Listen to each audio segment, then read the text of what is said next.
दोस्तों, वैगनर का महाद्वीपीय सिद्धांत हमने पढ़ा और जाना कि ये जो स्थलखंड यानी जहाँ जो स्थलखंड है वो हमेशा से वहाँ नहीं था और वो अपनी जगह से हटते हैं।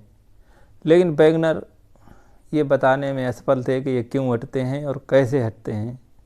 तो इसके लिए दोस्तों एक नया सिद्धांत श्रीमान हैरी हेस जी ने दिया और उन हैरी हेस जी का सिद्धांत जो था वो 1962 में आया। वहीं वैगनर का सिद्धांत 1912 में आया, यानी कि लगभग 50 सालों बाद ये सिद्धांत विकसित हुआ। और इस सिद्धांत में पृथ्वी के अंदर की गतिविधियों के बारे में और पृथ्वी को कई प्लेटों में बांटा और उन प्लेटों के बारे में बताया गया और ये सिद्ध करने की कोशिश की गई, यानी कि ये सिद्ध किया गया कि ये महाद्वीप कैसे टूटे और कैसे ये एक स्थान से दूसरे स्थान पर पहुंच गए। तो दोस्तों आइए देखते हैं कि ये वैगनर का सिद्धांत क्या है और क्या कहता है और ये कैसे काम करता है और कैसे इसकी व्याख्या की गई है। तो इसे हम देखते हैं। हैरी हेस ने 1962 ईस्वी में ये सिद्धांत दिया था और इसकी वैज्ञानिक व्याख्या जो थी वो मॉर्गन महोदय ने की। उसके बाद में इस सिद्धांत के समर्थक मैकेंजी, पार्कर और होम्स थे, यानी मैकेंजी और पार्कर और होम्स साहब ने इनकी समर्थन किया और इन्होंने ये बताया कि स्थलमंडल, हमारा स्थलमंडल जो है वो 100 किलोमीटर मोटा है और वही दुर्लभ मंडल यानी कि स्थेनोस्फीयर, एक उसके नीचे एक स्थेनोस्फीयर है जो कि पिघली अवस्था में है और वो ज़्यादा डेंसिट है, यानी कि वो सीमा का बना हुआ है। और ये हमारा जो स्थलमंडल है ये सियाल का बना हुआ है, यानी ये हल्का है और वो भारी है।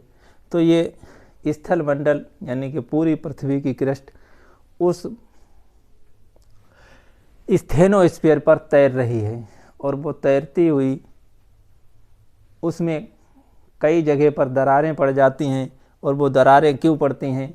क्योंकि स्थेनोस्फीयर में रेडियो एक्टिव पदार्थ हैं, यानी कि रेडियो एक्टिव पदार्थ जब काम करते हैं तो वहाँ पर एनर्जी जनरेट होती है और उस एनर्जी की वजह से ही ये स्थल जो है वो एक मंडल पिघला हुआ है और उसमें संवाहन तरंगें चलती हैं और वो संवाहन तरंगें जहाँ पर भी जोर मारती हैं वहाँ पर ये पृथ्वी की जो क्रस्ट है वो टूट जाती है और वो प्लेट अलग अलग हो जाती हैं। तो उन्हीं अलग अलग खंडों को यानी टूटे हुए खंडों को इन्होंने प्लेट कहा और उस प्लेट को इन्होंने बताया कि ये प्लेटें जो हैं वो चल रही हैं यानी तैर रही हैं। तो हमारी अमेरिका के नासा के वैज्ञानिकों ने पृथ्वी पर कई प्लेटें बताई हैं और उन प्लेटों की संख्या 100 से अधिक बताई है। यह लगभग 100 के करीब है, लेकिन वो सभी प्लेटों की अभी तक पहचान नहीं हो पाई है। लेकिन जिन प्लेटों की पहचान हो गई है उनमें से 6 जो हैं वो बड़ी प्लेटें हैं और उन बड़ी प्लेटों में अमेरिकन प्लेट, अफ्रीकन प्लेट, यूरेशियाई प्लेट, ऑस्ट्रेलियन प्लेट, प्रशांत प्लेट तथा अटलांटिक प्लेट हैं। वहीं कुछ छोटी प्लेटों का भी पता नासा ने लगाया है और उन छोटी प्लेटों में Nazca plate, Cocos plate, Arabian plate, Philippine plate, Caribbean plate, Juan de Fuca plate, Somali plate, बर्मी प्लेट हैं।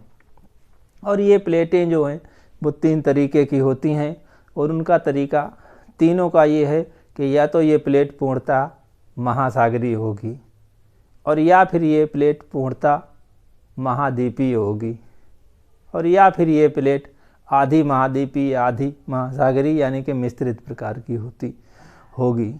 तो ये 3 तरीके हैं, यानी पूर्णतः महासागरीय और पूर्णतः महाद्वीपीय और मिश्रित। ये 3 तरीके की प्लेटें हमारी पृथ्वी पर पाई जाती हैं और इन प्लेटों पर मुख्य महत्वपूर्ण चीज़ जो वो है वो के इन प्लेटों के किनारे हैं, क्योंकि पृथ्वी के अंदर स्थेनोस्फीयर में जब ये संवाहन तरंगें चलती हैं तो ये ऊपर उठती हैं और ऊपर लिथोस्फीयर से टकरा कर फिर चल के और नीचे चली जाती हैं। तो ये एक चक्र के अनुसार पूरे के पूरा ये चक्र हो जाता है और ये 2 चक्र चलते हैं। तो ये चक्र ऐसे चलेगा, यानी कि ये इधर चलेगा और ये इधर के लिए चलेगा।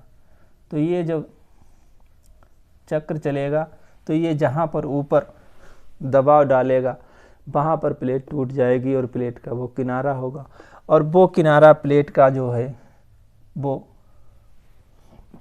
कंस्ट्रक्टिव प्लेट किनारा होगा, यानी कि वहाँ पर रचनात्मक प्लेट किनारा होगा। और ये रचनात्मक प्लेट किनारे ज़्यादातर महासागरों में ही पाए जाते हैं, यानी कि ये महासागरों के अंदर होते हैं। और वहाँ पर ये जब क्रस्ट पर जोर डालते हैं और ये संवहन क्रियाएं इधर उधर जब चलती हैं तो यहाँ पृथ्वी पर तनाव उत्पन्न होता है। उस तनाव में यहाँ पर भ्रंश बन जाता है और उसी भ्रंश के सहारे ये स्टेनोस्फीयर से लावा ऊपर आता है और नए क्रस्ट का निर्माण करता है। तो ये नए क्रस्ट का जब निर्माण होता है तो इसीलिए इसे निर्माणी प्लेट किनारा यानी कि रचनात्मक प्लेट किनारा, कंस्ट्रक्टिव प्लेट किनारा कहते हैं। और यही जब ये जोर लगाते हैं तो ये प्लेट इधर जाकर कहीं दूसरी प्लेट से टकराती है, और जब 2 प्लेटें आपस में टकराती हैं तो एक प्लेट जो भारी होती है वो नीचे दब जाती है, जो हल्की होती है वो ऊपर उठ जाती है। तो वहाँ पर ये जो है प्लेट दूसरी प्लेट के नीचे चली जाती है, यानी कि ऐसी कुछ पोजीशन होती है। और ये प्लेट इस प्लेट के नीचे जब जाती है तो वो यहाँ पर छेपित होती है। छेपित होकर ये स्टेनोस्फीयर में गर्मी की वजह से नीचे लावा बनकर फिर पिघल जाती है, और लावा बन के जब पिघलती है तो ये इधर भागती है या इधर भागेगी। लावा ऊपर के लिए जब जोर लगाएगा, जब ऊपर ये लावा निकलेगा तो यहाँ पर ये ज्वालामुखी पर्वत बनेंगे, ये ज्वालामुखी बनेंगे, और ये पिघल कर लावा इधर जाएगा और इधर जाके फिर ये इधर जोर लगाएगा तो ये ऊपर निकलेगा। यहाँ पर फिर वही, यानी कि यहाँ निर्माण हो रहा है तो यहाँ विनाश हो रहा है, तो ये विनाशी प्लेट किनारा होगा, यानी कि ये कंस्ट्रक्टिव प्लेट किनारा है तो ये डिस्ट्रक्टिव प्लेट किनारा होगा, यानी यहाँ पर विनाश हो रहा है, यहाँ निर्माण हो रहा है। और कभी कभी हमारा ये विनाशकारी जो किनारा है, ये किनारे 3 तरीके के होते हैं, यानी कि जब कभी 2 सागरीय प्लेटें आपस में टकराती हैं तो यहाँ पर जो सागर में भारी प्लेट होती है वो नीचे चली जाती है और हल्की प्लेट ऊपर आती है। तो ये प्लेट पर यहाँ पर गर्त बनते हैं, उस गर्त के सहारे वहीं पर ज्वालामुखी बनते हैं, और उन ज्वालामुखियों से सागर में जो है छोटे छोटे ज्वालामुखी द्वीपों का निर्माण होता है। और ये प्रशांत महासागर में ये द्वीप बहुत से हैं जहाँ पर प्लेट टूटी हुई हैं, यानी कि ये जापानी और फिलीपींस प्लेटों के पास में ऐसी क्रियाएं देखी जाती हैं। वहीं जब एक स्थलीय प्लेट हो और दूसरी महासागरीय प्लेट हो, तब ये जब टकराती हैं तो महासागरीय प्लेट स्थलीय प्लेट के नीचे धंस जाती है और यहाँ पर ये प्लेट पिघलती है। तो यहाँ पर किनारे पर भी कुछ ज्वालामुखी फूटते हैं, जैसे कि राकीज और एंडीज में कुछ ज्वालामुखी फूटे हैं, और वहाँ पर पर्वत का निर्माण होता है स्थल मंडल पर इसकी रगड़ से, और यहाँ पर जो है बलित पर्वतों का निर्माण होता है, और ज्वालामुखी भी इन बलित पर्वतों पर पाए जाते हैं। लेकिन जब कभी 2 स्थलीय प्लेटें एक दूसरे से टकराती हैं, दोनों स्थल मंडल की प्लेटें होती हैं, तो ये एक दूसरे से टकराती हैं तो ये नीचे छेपित तो होती हैं, लेकिन यहाँ पर ज्वालामुखी नहीं फूट पाते हैं। लेकिन यहाँ बहुत ज़्यादा भूकंप आते हैं, ये भूकंप का जीवन होता है, और यहाँ पर बहुत ही ऊंचे, यानी विश्व के सबसे ऊंचे पर्वत यहीं पाए जाते हैं, जैसे कि हमारे भारत में हिमालय पर्वत। ये दोनों प्लेटें, हिमालय पर्वत में जो ऊपर एशियाई प्लेट है और नीचे भारत की जो प्लेट है, दक्षिण भारत की प्लेट, ये दोनों स्थलीय प्लेटें हैं, और इनके टकराने से यहाँ पर बहुत ऊंचे अल्पाइन पर्वत यानी हिमालय पर्वत बने हैं, और इस हिमालय पर्वत में बहुत ही ऊंचे पर्वत बने हैं। तो दोस्तों, और एक तीसरा किनारा भी होता है जिसे संरक्षी प्लेट किनारा कहते हैं। संरक्षी प्लेट किनारे में क्या होता है कि दोनों बराबर बराबर प्लेट के किनारे एक दूसरे से रगड़कर चलते हैं। तो ये ना तो कि एक नीचे छेपित होता है, ना ये दूर भागता है, और ये बराबर रगड़ कर केवल चलता है। तो यहाँ पर ना तो ज्वालामुखी फूटते हैं और ना पर्वतों का निर्माण होता है, लेकिन हाँ, यहाँ पर भूकंप आने के चांस रहते हैं और भूकंप आता है। तो दोस्तों, ये जो हुआ हमारा प्लेट विवर्तनिक का ज्ञान, और इसमें हमने जाना कि कैसे प्लेटें जो हैं वो एक दूसरे से दूर भागती हैं, और वही ये महासागरों का और महाद्वीपों का निर्माण कैसे हुआ है, और इन प्लेटों की वजह से ही भविष्य में भी हमारी पृथ्वी पर महासागर और खुलते रहेंगे। यानी कि कुछ नवीन प्लेट टेक्टोनिक क्रियाएं होती हैं, जैसे कि अफ्रीका में हो रही है, और अंदाज लगाया जाता है कि भारत में भी कुछ संवहन क्रियाओं का असर है, जो कि गुजरात में नज़र आने लगा है। और गुजरात से लेकर और याकोटस्क यानी रूस तक एक संवहन क्रियाओं का एक